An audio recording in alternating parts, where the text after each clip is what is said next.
धर्मशास्त्रियों और अध्यात्मविदों को जिसे एक भूत ने सदियों से परेशान किया हुआ है वो है प्रमाण का भूत। क्योंकि हर दौर में कुछ लोग ऐसे जरूर रहे हैं जो उनके खोखले दावों पर सवाल खड़े करते थे और उनसे उनके दावों के पक्ष में प्रमाण मांगते थे।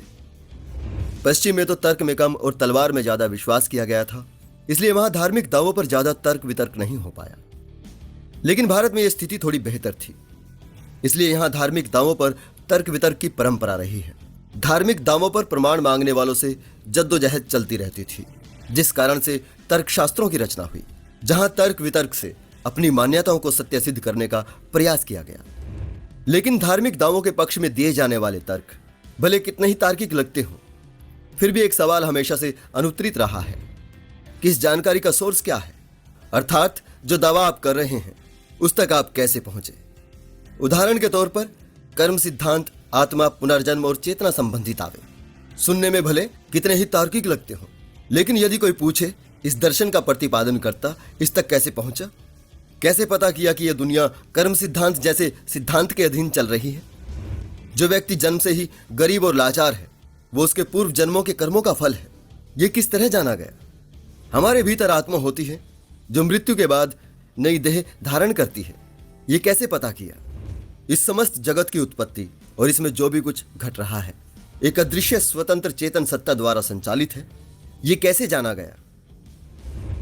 तो आपको इसका कोई भी संतोषजनक तर्कसंगत जवाब नहीं मिलता, सिवाय इसके कि आदि ऋषियों ने गहन साधनाओं से प्राप्त अनुभवों से इसे जाना है।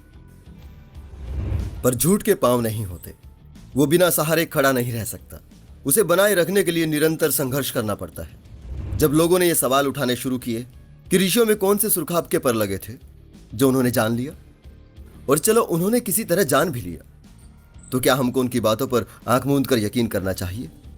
यह कैसे तय होगा कि वो सच ही बोल रहे हैं। तब फिर से एक नया झूठ गढ़ना पड़ा कि आप भी कुछ कठिन साधनाओं से गुजरकर इस सत्य का साक्षात्कार कर सकते हैं, और साधनाओं के नाम पर ऐसी व्यर्थ की अंतहीन कसरतें इजाद कर ली गई जिनका कोई और है न छोर, और तो और प्रमाण मिलने की कोई समय सीमा भी नहीं है।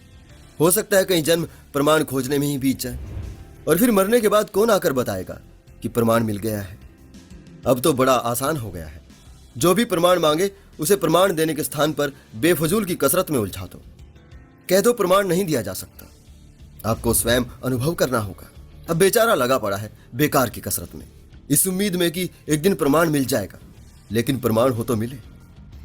जो शिकायत करे कि प्रमाण नहीं मिल रहा, उसे कह दो तुम कसरत ही ठीक से नहीं कर रहे हो, तुम इस योग्य ही नहीं हो कि तुम्हें प्रमाण मिले। व्यक्तिगत अनुभवों की जब जांच की जाती है तो ये मानसिक भ्रम के अलावा कुछ नहीं होते।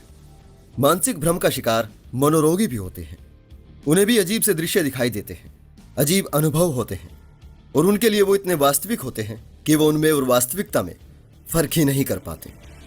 ऐसे में जिन अनुभवों को लोग आध्यात्मिक अनुभव समझ रहे होते हैं वो वास्तविक है या कोई मानसिक भ्रम, इसका निर्णय कैसे होगा।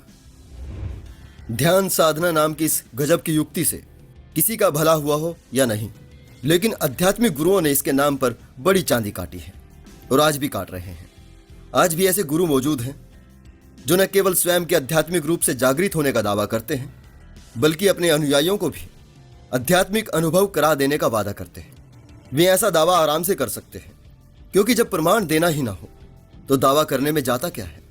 जो मन में आया वो दावा करो, जो भी प्रमाण मांगे उसको सिर घुटाकर चटाई पकड़ा दो, लग जा बेटा लाइन में। और तो और भारत में ऐसे मूर्खों की भी कमी नहीं है जो बिना जाने बिना किसी अनुभव के ही शास्त्रों को प्रमाण मानकर योग साधनाओं को प्रमाण प्राप्ति का साधन बताते हैं।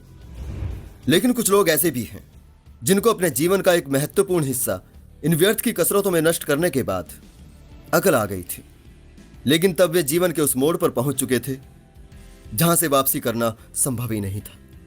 जिस चीज में आप अपने जीवन के एक कीमती और महत्वपूर्ण हिस्से का निवेश कर चुके हो, जिसके नाम से समाज में आपकी एक पहचान बन गई हो, उसकी सच्चाई जानकर भी उसे इस तरह से छोड़ देना आसान नहीं होता। ये परिस्थितियां कैसी होती हैं, इसे एक कहानी के माध्यम से समझने का प्रयास करते हैं। एक व्यक्ति की प्रदेश में चोरी के अपराध के कारण राजा ने नाक कटवा दी। कई वर्ष बाद जब वो अपने गांव की ओर लौट रहा था तो बड़ा ही चिंतित था कि गांववासियों को क्या कहूंगा कि यह नाक क्यों कटी। अब घर तो जाना ही था, तो रास्ते भर चिंतन मनन करता हुआ गांव पहुंचा। गांव में घुसते ही जो व्यक्ति मिलता वो यही सवाल करता, तुम्हारी नाक कैसे कट गई?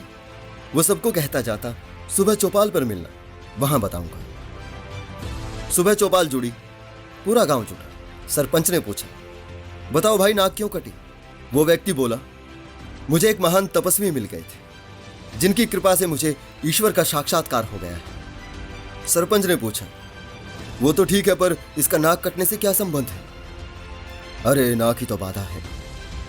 यदि नाक को हटा दिया जाए तो कोई भी व्यक्ति ईश्वर का साक्षात्कार कर सकता है। क्या आप बकवास करते हो? सरपंच ने कहा, मैं बकवास नहीं कर रहा, आप नाक कटवा कर देखिए, मैं वचन देता हूं कि मैं आपको ईश्वर का साक्षात्कार अवश्य करवा दूंगा। और फिर कुछ देर बहस के बाद आखिर सरपंच नाक कटवाने को राजी हो गया। सोचा नाक का क्या है, आधा जीवन बिना नाक के रह लेंगे, लेकिन ईश्वर का साक्षात्कार हुआ तो जीवन सफल हो जाएगा। खैर सरपंच ने अपनी नाक की कुर्बानी दे दी। जब नाक कट गई तो उस व्यक्ति ने सरपंच के कान में कहा, सरपंच जी नाक तो गई, अब आपके पास दो ही विकल्प हैं, या तो सारा जीवन मूर्ख नकटे कहलाओ और बेइज्जती भरा जीवन बिताओ, या फिर कह दो मुझे साक्षात्कार हो गया है और मेरी तरह सम्मानित जीवन जियो। और सरपंच ने वही कहा जिसकी आशा थी, मुझे साक्षात्कार हो गया है।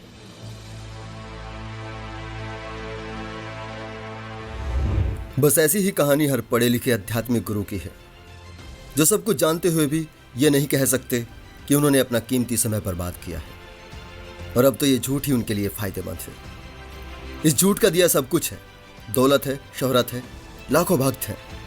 सच बोल के वो क्या हासिल करेंगे, बल्कि सब कुछ गंवा बैठेंगे।